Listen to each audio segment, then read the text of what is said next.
Bom dia, Eduardo. Olá, Fátima. Bom Tudo dia. bem? Tudo bem? Estamos prontos? Vamos embora.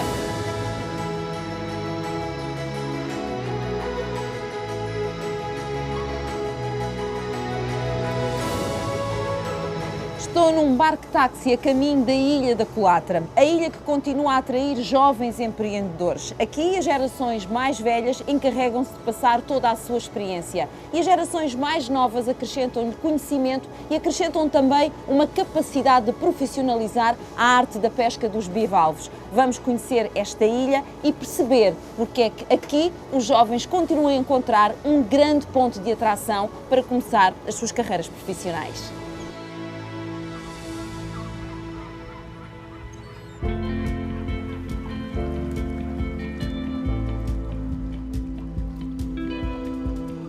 Até já, Eduardo, obrigada. Até já, bom trabalho. Não se esqueça de me vir buscar. A vida começa cedo na ilha, vai navegando ao ritmo das marés. E é quando está baixa que os viveiristas se dedicam à apanha e produção de bivalves. Bom dia, Madalena. Ó da casa. Vamos à manja ou não? Vamos. Vamos embora. Já está tudo preparado. Tem tudo? Sapatinhos Está para tudo, mim? sapatinhos para a minha Boa. minha querida Fátima. Está tudo preparado. O que é que quer que eu leve? Dê-me coisas que eu não vim aqui para... Os sapatos, Vem cá. que é para ir calçadinha, para não se Não magoar. magoar os pés, Isso coitadinha, que a mesmo. menina não está habituada. É verdade, é Então verdade. para onde é que é agora comigo? Para este lado aqui, vamos assim para este caminho. Vê as pessoas aqui as mulheres e homens também vão à mesma lida que eu vou. É a nossa vida. Cristininha, bom dia, Cristininha, já está a gritar por mim. Está boa? Olha, a Mariazinha, Está boa? Tudo bem? Já estou-me a equipar, então, pois... olha. Se eu não me equipar, como é que eu trabalho? Pois com certeza. Isto é tudo a mesminha. Mas isto não se apanha. Apanha-se. Então apanha-se para quê? É, Para pôr no viveiro? Sim. Vocês têm que ter olho muito bom. Sim, é prática, minha querida. Temos que É ter prática e olho bom. E olho bom, olha lá. Oh, Madalena, isto é mesmo um trabalho que é duro. É. Eu vou ver se eu consigo perceber onde é que elas andam. Olha, É isto assim. Isto é enorme. Isso é um berbigão. Isto é um berbigão. Vês? Oh, Madalena, então é assim, por aquilo que eu estou a perceber, apanha-se aqui As ameijas. pequeninas, Sim, portanto, vamos sim. dizer, é como se fossem a semente, não é? Exato. Depois leva-se para o viveiro e são lá que elas são criadas. Exato. Mas eu já percebi porque é que esta arte, vamos dizer assim, é puxada, porque olha as suas costas, quantas horas é que está assim? Às vezes a Helena cava 2, 3 horas.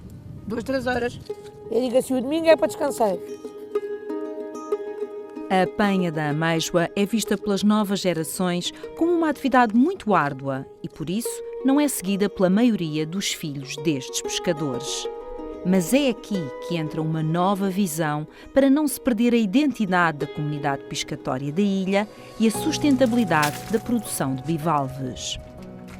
Seguimos a nossa caminhada para o outro lado da Colatra, onde é possível, na baixa mar, observar as extensas estruturas de viveiros de ostras.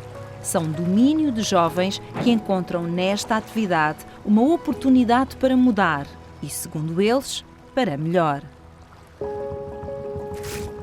Miguel, como é que tu vieste parar esta área? Porque, segundo sei, a tua família já estava ligada à produção dos bivalves. Desde miúdo que sempre cresci dentro dos viveiros e ajudei o meu pai.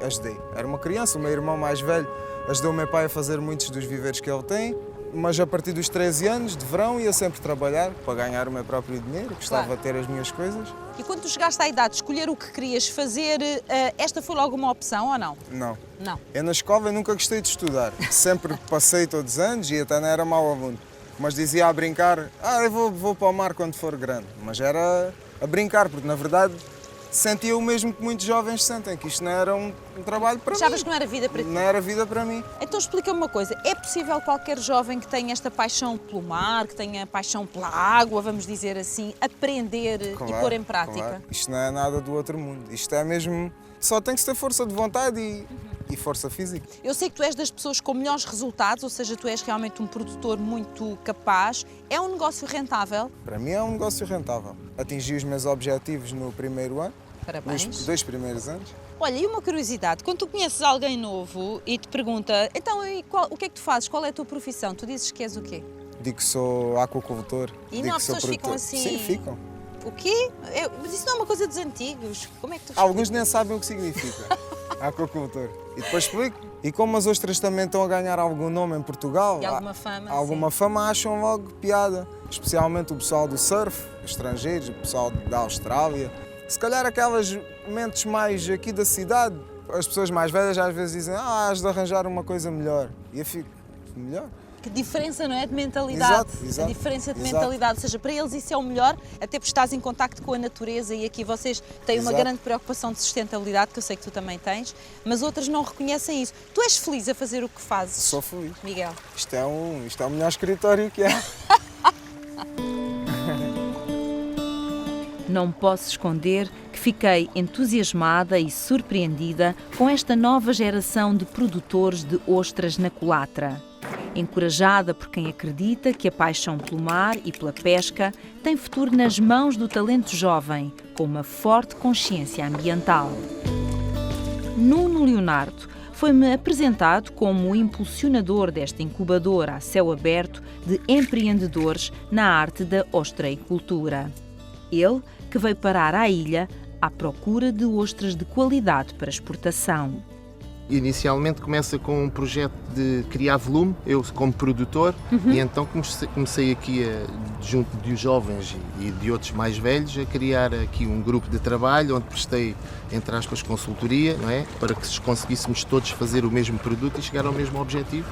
E pronto, Mas e agora segundo sei, isto hoje funciona de uma forma muito profissional, ou seja, Sim, o sim. Nuno consegue atrair gente jovem, prepará-la, formá-la e no fundo terem o seu próprio negócio rentável. Exatamente. São pessoas que têm concessões, que as suas famílias têm concessões e que estavam desaproveitadas ou que os pais queriam que os filhos pudessem agarrar nesses espaços. E pronto, e a nossa empresa presta essa ajuda de consultoria, de início, como é que vamos montar as coisas, como é que vamos fazer, como é que vamos atingir e depois dá garantias de escoamento e também dá algum apoio financeiro quando é preciso. Mas qual é para si a grande mais-valia deste trabalho? O que é que estas pessoas podem tirar, além da parte económica, o que é que podem tirar deste trabalho? O que é para si a grande mais-valia? A grande mais-valia, penso que é nós nos posicionarmos como também produtores de ostras a nível europeu. A nossa localização é muito melhor que a dos franceses, por exemplo, porque temos mais recrutamento primário de fitoplâncton e todas essas coisas, que é o alimento delas. Uma atividade que consegue ser amiga do ambiente, Exatamente. porque ela é Eu feita até de chamo forma... produção de ostra responsável, que é isto que está aqui. Tem a ver com densidades, tem a ver com o cuidado do espaço. Fantástico. E esse conjunto de cuidados vamos obter o resultado final, que é o que a gente quer, que é a ostra especial. Nós abrimos os sacos e temos que depois escolher por tamanhos. Vocês têm quantas horas para fazer isto? Porque vocês estão dependentes das marés, Exatamente. não é? Quantas horas? Aqui é uma zona interdital e nós só temos aqui 3, 4 horas para poder É uma trabalhar. janela de tempo, não é? Exatamente. Ok. E então o processo aqui chama-se engorda. Nós aqui, como temos muito alimento e temos muito sol, nós conseguimos ter resultados aqui Eles muito aqui são melhores mais do que no felizes, resto. crescem mais É isso depressa. mesmo. Vira-se ao contrário, corta-se o músculo e pum. Que tal? Desta é a parte, são muito boas. Nesta é a parte do trabalho, está bem feito. Quem os produziu sabe da coisa. O caminho da felicidade é também o da sustentabilidade da ilha. Sílvia Padinha foi quase sempre a minha cicerone nesta viagem. É neta de pescadores, produtora de ostras e presidente da Associação de Moradores da Culatra. Uma mulher com uma visão inovadora para manter o equilíbrio do ecossistema natural e humano. A melhor forma de fazer deste lugar um bom sítio para viver, para trabalhar e para visitar é defender a identidade. E a identidade está aqui presente, esta é uma essência pescatória. Portanto, a preocupação foi com o evoluir do tempo, como é que os jovens iriam lidar com estas posições. lidar e adaptar a esta realidade. Portanto, era necessário também incentivá-los, motivá-los e sensibilizá-los para a necessidade desta continuidade deste trabalho. Mas como é que se cativam os jovens? Porque hoje, quando eu falo com jovens aqui da Ilha da Culatra, ninguém me retrata como um trabalho duro, toda a gente me retrata como um trabalho muito gratificante, a vários níveis, e um dos aspectos mais importantes é que são felizes a fazer o que fazem. Como é que se cativa? Pois, para já com o exemplo, não é? Porque nós, ao darmos o exemplo de que esta é uma atividade, que era a pesca, que estamos cá para apoiar, criar condições de trabalho e que é uma atividade rentável e que são jovens que o fazem isso. Eu trouxe para este projeto, para além dos que vivem na culatra e que queremos dar a continuidade, que são as famílias, jovens que têm este amor pela Ria Formosa e este cuidado pela Ria Formosa e pelo ecossistema, mesmo jovens que vêm de fora e que foram um sucesso nesta atividade, que é o caso do Nuno Leonardo. Portanto, ele é um bom exemplo de como esta pode ser uma atividade com dignidade. E depois também com a Universidade do Algarve conseguimos juntar conhecimento, juntar o conhecimento, que o conhecimento é importantíssimo para qualquer coisa que faça. E conhecimento científico, está cientificamente provado. Como é que podemos fazer de forma correta e ainda trazer alguma rentabilidade e ir de encontro ao objetivo que era o inicial, que é a defesa da identidade desta comunidade, não é? Portanto, eu costumo dizer que o meu lema é preservar o passado, não deixar que se perca a tradição, mas trazer também com olhos postos no futuro, defender o futuro. E se o futuro está nos jovens e os jovens querem desenvolver outra atividade, querem inovar, então vamos dar-lhe essas ferramentas. Vocês têm um outro desafio que é a transição energética. O que é isso, este desafio? Que é grande, por sinal. A qualidade da água da ria é tão importante para nós que somos produtores, é quase tão importante como a qualidade da água que bebemos. É preciso mantê-la, este ecossistema ativo, renovar-se, mas com qualidade. E então avançamos para um projeto que é um projeto grandioso, em parceria com a Universidade do Algarve, como eu dizia há pouco, traz-nos aqui este conhecimento. Portanto, a transição é trabalhar com a energia do sol, através de painéis solares que vamos substituir as casas que têm os telhados de amianto e por telha fotovoltaica ou painéis solares para também poder trazer energia para a câmara frigorífica. Portanto, cativar cada vez mais pescadores a trabalhar e sensibilizados com o meio onde estão inseridos e uma embarcação que é esta, que nós queremos dar um exemplo daquilo que gostaríamos de ver na Ria Formosa no futuro. A embarcação com painéis solares, que ela aproveita o sol e navega e não polui a ria. Portanto, é viver em harmonia com o meio e este é o próximo passo.